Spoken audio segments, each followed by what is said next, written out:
Ruas jalan depan Maluku City Mall rusak, warga desak lakukan perbaikan.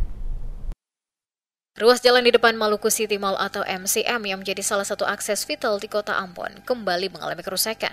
Ironisnya, meski proyek perbaikan rutin dilakukan setiap tahun melalui anggaran negara oleh Balai Pelaksanaan Jalan Nasional atau BPJN Provinsi Maluku, kondisi jalan tetap tak bertahan lama dan selalu rusak saat musim hujan tiba. Kerusakan yang terjadi saat ini telah berlangsung setiap datangnya musim penghujan tiba. Lubang-lubang besar dan genangan air menjadi pemandangan sehari-hari di sepanjang ruas tersebut, membahayakan pengguna jalan dan memperparah kemacetan di kawasan padat aktivitas tersebut. Hingga kini belum tampak penanganan serius dari instansi terkait. Beberapa pengendara yang setiap kali melintasi jalan depan MCM menyuarakan kekecewaan dan kecurigaan mereka terhadap kualitas proyek reservasi jalan yang terus-menerus dikerjakan namun tidak memberikan hasil yang tahan lama. Kekecewaan juga datang dari warga sekitar dan para pengguna jalan yang menilai proyek perbaikan tersebut tidak sesuai standar teknis. Mereka mendesak Kejaksaan Tinggi atau Kejati Maluku untuk segera mengusut tuntas proyek jalan yang kerap disebut sebagai proyek langganan rusak. Desakan agar Kejati Maluku turun tangan semakin kuat, terlebih dengan tidak adanya transparansi dari pihak pelaksana proyek terkait spesifikasi teknis, biaya dan pengawasan terhadap hasil pekerjaan. Masyarakat berharap agar penegak hukum tidak tinggal diam dan segera menindaklanjuti laporan serta desakan publik terkait dugaan penyimpangan dalam proyek perbaikan jalan di depan MCM tersebut. Pihak BPJN Provinsi Maluku sendiri hingga berita ini diterbitkan belum memberikan keterangan resmi terkait kondisi jalan dan tudingan masyarakat.